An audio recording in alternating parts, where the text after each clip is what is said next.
Donc je vais aborder, si vous voulez, un sujet d'importance qui est la iatrogénie médicamenteuse et l'actualité 2012 sur ce sujet. Aucun lien d'intérêt à déclarer, ni de conflit d'intérêt, ni d'intérêt au conflit d'ailleurs.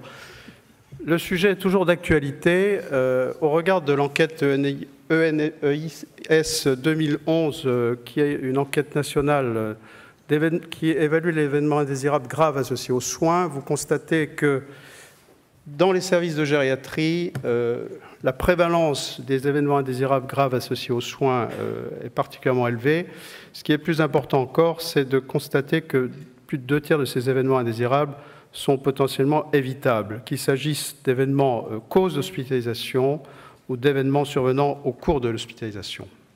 Je mettrai plus particulièrement le focus sur 3 sujets par un choix volontairement arbitraire de la littérature 2012. Médicaments inhibiteurs de la sécrétion gastrique, un focus sur quelques éléments concernant les psychotropes et enfin un certain nombre d'événements cardiovasculaires iatrogènes. S'agissant des médicaments inhibiteurs de la sécrétion gastrique, une publication qui vient confirmer le risque induit par les inhibiteurs de la pompe à protons quant au risque de survenue de fracture de l'extrémité supérieure du fémur, avec une significativité qui fait porter à 1,29 le ratio de risque. C'est un sujet qui était déjà connu, mais qui vient donc se confirmer par cette méta-analyse. Au-delà du risque fracturaire induit par cette famille thérapeutique, l'accent est mis sur le risque auquel expose cette famille quant au risque de pneumopathie acquise en communauté. On avait déjà montré dans une publication l'association entre la consommation de cette classe pharmacologique et le risque de colite à Clostridium difficile. Cette publication, parue en 2011, vient corroborer ce point en mettant en évidence, à partir d'une méta-analyse de 31 études, le risque associé de pneumopathie associé à cette classe pharmacologique, mais également aux anti-H2. Vous en avez ici la traduction, avec une significativité aussi bien pour les inhibiteurs de la pompe à protons qui augmentent donc le risque de développement de cette pathologie infectieuse, également pour les anti-H2 avec un risque à peu près analogue. Alors quand on s'intéresse de plus près à la particularité de ce risque, on constate qu'en fait il est surtout démontré en population générale plus qu'en population hospitalière. En population générale, c'est-à-dire en communauté, et il est corrélé à la dose utilisée, donc il y a un effet dose. Par contre, curieusement, il n'est pas corrélé à la durée d'exposition, puisque vous voyez que ce risque apparaît dès une durée d'exposition courte d'1 semaine. Inhibiteur de la pompe à protons, effet antidiabétique, c'est une question qui est posée à travers le rapport à l'ADA en 2012. Effectivement, on a pu montrer à partir du pentabrazole que cette molécule était associée à une diminution de l'HbA1c et de la glycémie à jeun. Ça pourrait faire intervenir une augmentation du taux de gastrine, d'insuline et peut-être un effet incrétine-like. Donc c'est un sujet à suivre de près, car ça peut avoir un intérêt éventuel. Focus sur les psychotropes, avec trois classes qui vont particulièrement être l'objet de notre attention, les antipsychotiques, les antidépresseurs et les anxiolytiques. S'agissant des antipsychotiques, vous savez le risque associé, le risque d'AVC et de décès associé à la prise d'antipsychotiques, qu'il s'agisse d'antipsychotiques de nouvelle génération ou d'antipsychotiques plus anciens. Ce risque a bien été établi. Ici, cette étude, à partir de plus de 37 000 patients atteints de démence et qui sont sous inhibiteur acétylcholiestérase, montre que l'initiation d'un antipsychotique va s'associer à un risque accru d'infarctus du myocarde, avec un risque qui est plus particulièrement élevé au premier mois de la prescription et qui diminue au fur et à mesure qu'on s'éloigne de l'initiation du traitement. Toujours dans cette classe pharmacologique, un risque qui était connu et qui vient de se confirmer dans cette grande méta-analyse sur 370 000 patients, c'est le risque associé, le risque thromboembolique veineux associé à la prise d'antipsychotiques et qui pourrait, vous voyez, concerner aussi bien les antipsychotiques de première génération que les antipsychotiques de nouvelle génération, avec une multiplication du risque entre 1,8 et 2,3. Autre information intéressante à travers cette étude qui montre que la prescription des inhibiteurs de la recapture de la sérotonine, dès lors qu'il s'agit d'inhibiteurs à haute affinité pour la sérotonine, pourrait être associée à un risque accru de saignement digestif, mais également d'accidents vasculaires cérébraux. On a montré effectivement dans cette étude que dès lors qu'on différenciait ces inhibiteurs de la recapture de la sérotonine en inhibiteurs à affinité faible, moyenne ou élevée, eh bien, dès lors qu'il s'agit d'une affinité élevée pour les récepteurs à sérotonine, vous voyez que le risque d'induire des saignements digestifs ou des accidents vasculaires cérébraux augmente pour ces médicaments qui sont à forte affinité pour le récepteur à la sérotonine. Il s'agit de la paroxétine, de la duloxétine, de la sertraline, de l'escitalopram et de la fluoxétine, par opposition aux autres inhibiteurs de la recapture qui ont une affinité plus faible ou moyenne. Tianeptine et dépendance, c'est une mention de l'Agence nationale de la sécurité du médicament et des produits de santé 2012, donc très récent, qui vient confirmer le fait que cet antidépresseur est le seul inscrit sur la liste des stupéfiants à partir de 45 nouveaux cas notifiés de dépendance associés à ce produit, dont je vous rappelle le lien de parenté avec l'amineptine qui avait été retiré du marché en 1999 en raison de ses effets toxicomanogènes. Ce constat a amené l'agence à recommander la rédaction de ce produit sur ordonnance sécurisé et limité à 28 jours, reconductible.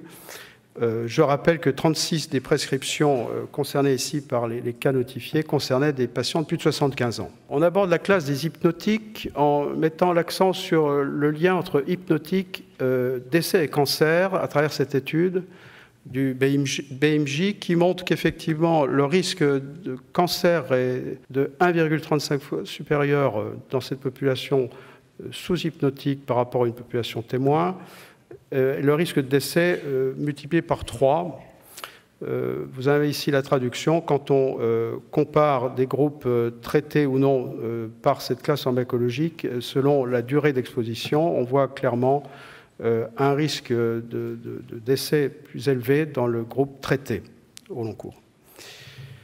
Paru dans le BMJ vendredi dernier, donc qui n'est pas encore sur le site de PubMed, cette publication dont vous avez certainement entendu parler puisqu'elle avait été annoncée avant l'été, toujours concernant les benzodiazépines, leur exposition serait donc associée à une augmentation de près de 50% du risque de démence. Ce travail est issu de l'équipe bordelaise et de la cohorte PACUID, constituée, donc, comme vous le savez, entre 87 et 89, personnes âgées de 65 ans et plus. Les auteurs ont procédé à plusieurs analyses de cohorte et à une étude cas témoins. Et après 15 ans de suivi, de 253 cas de démence sont apparus. La proportion de patients ayant développé une démence s'est élevée à 32% chez ceux exposés aux benzodiazépines versus 23% chez les patients contrôle, ce qui donc fait apparaître une augmentation de 60% du risque de démence après ajustement. L'intérêt de cette étude, c'est surtout, sa grande force, c'est d'avoir respecté une période d'observation de 5 ans, ce qui permet d'éliminer l'hypothèse fréquemment avancée dans ce type d'étude qui consiste à considérer que les benzodiazépines seraient prescrites pour traiter les premiers signes de démence.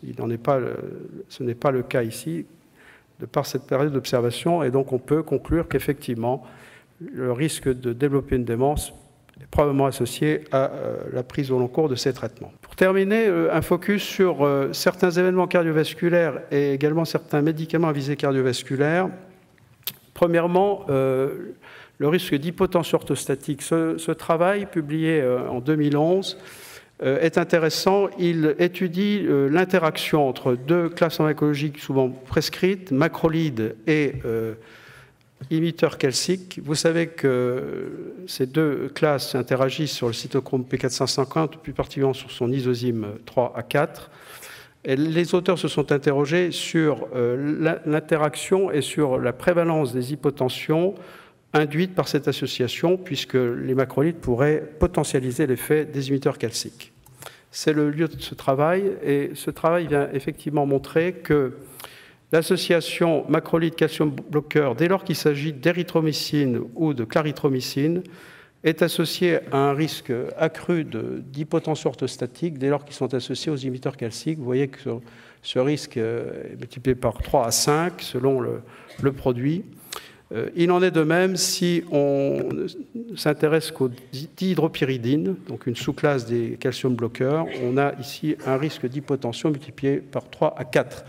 Et vous constatez en revanche que cette interaction ne fait pas apparaître de risque accru dès lors qu'il s'agit d'azithromycine, ce qui nous amènerait donc plutôt à prescrire ce produit dès lors qu'on prescrit ce produit chez des patients sous inhibiteurs calciques. Hypotension orthostatique, vous savez qu'on est amené parfois à utiliser la dompéridone dans ce contexte. Je voudrais attirer votre attention sur le risque induit par ce produit quant au risque de troubles du rythme ventriculaire et de mort subite d'origine cardiaque, papier qui a été confirmé par un deuxième papier ici et qui montre qu'effectivement l'exposition à dompéridone augmente de 44% le risque de troubles du rythme ventriculaire par rapport aux inhibiteurs de la pompe à protons et de 59% par rapport à des populations naïves, c'est-à-dire ne recevant ni l'un ni l'autre. Ce qui amène les auteurs à dire qu'il faut être particulièrement attentif quant à la prescription de ce produit, tout particulièrement chez les patients âgés, en raison du risque et dès lors qu'il existe également en coprescription des antiarythmiques. 15 médicaments associés à un trouble du rythme. C'est un travail issu du projet européen Arythmo, qui a impliqué 17 centres en Europe, et qui s'est intéressé à l'association torsade de pointe, allongement du QT, et 3 familles, antipsychotiques, anti-infectieux et anti-H1. À partir d'une base nationale de pharmacovigilance 2012, et on a pu montrer un lien entre ce risque de torsade de pointe et d'allongement du QT et ces 3 familles, et tout particulièrement les antipsychotiques.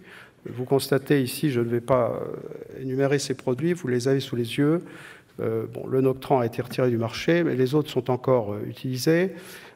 Les anti-H1, on retrouve le Terralen, Zyrtec, Claritine, et les anti-infectieux, qu'on utilise peut-être moins, mais encore qu'il y a ici un antifongique. Donc attention au risque induit par ces produits en termes de torsade et d'allongement du QT. Ça nous amène donc à la mention concernant plus spécifiquement l'olanzapine injectable, qui a fait l'objet d'un focus particulier par les agences, et montrant des effets indésirables graves induits par ce produit, et notamment d'effets cardiaques, troubles du rythme ventriculaire, hypotension, respiratoire, dyspnée, bradypnée, insuffisance respiratoire, avec un effet additif des benzodiazépines. Escitalopram et torsade de pointe, on reste dans le sujet, c'est l'Agence britannique du médicament qui met en garde quant à ce risque de torsade de pointe induit par l'escitalopram, dont je vous rappelle qu'il est l'énantiomère S du citalopram, la forme racémique. Et on a montré que ce produit allongeait le QT, vous voyez, c'est dose dépendant, 4,3, 10,7. Et surtout, l'attention est portée sur les interactions. Et je voudrais insister sur ce point. L'escitalopram voit ses effets potentialisés par les inhibiteurs d'enzyme cytochrome 2C19 du cytochrome P450. Et je vous les présente ici. Ces interactions donc, vont concerner plus particulièrement l'association escitalopram-dépakine, mais également, je ne cite que les produits qu'on prescrit volontiers en gériatrie, le fluconazole, triflucan, le floxifral, l'oméprazole, l'épitomax. Donc produits qu'on prescrit volontiers chez nos patients, et il faut donc connaître cette interaction et le risque de torsade de pointe ou d'allongement du QT lié à cette interaction, escitalopram, et ces produits potentialisateurs. J'ai presque fini. Je voudrais mettre l'accent sur un autre risque qui est, lui, induit par la prescription des bêta-2 mimetiques chez les patients porteurs de bronchopneumopathie chronique obstructive. 2 études canadiennes qui, à partir d'un collectif de plus de 75 000 patients, ont montré une augmentation significative des arythmies à la prescription, ou lors de la prescription récente de bêta-2 mimétiques.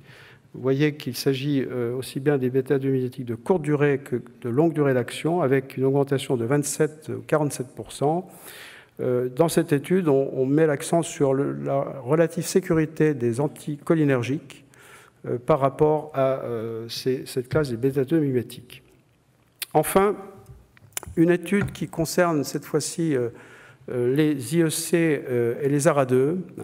On s'est intéressé dans ce travail à étudier l'effet de ces classes sur le risque de pneumopathie. Et on montre, c'est basé sur le fait que les IEC sont réputés pouvoir être tussigènes et par un mécanisme biologique qui est connu. Et on montre dans cette étude que l'effet tussigène en fait, des IEC pourrait exercer un effet protecteur vis-à-vis du risque de pneumopathie. Vous avez ici une relation qui est dans ce sens, significative, c'est-à-dire un effet moindre, une réduction du risque de pneumopathie sous IEC par rapport aux ARA2, pour lesquels l'association n'est pas démontrée. Ce qui amène les auteurs à considérer qu'effectivement, en dehors des connaissances sur ces produits, peut-être faut-il prendre en compte le fait que les IEC, si effectivement ils peuvent générer une toux, peuvent également, peut-être par ce mécanisme, exercer un rôle protecteur vis-à-vis des pneumopathies. Enfin, et pour terminer, j'évoquais en introduction les effets indésirables liés aux soins, leur prévalence en gériatrie, le caractère évitable d'un grand nombre d'entre eux.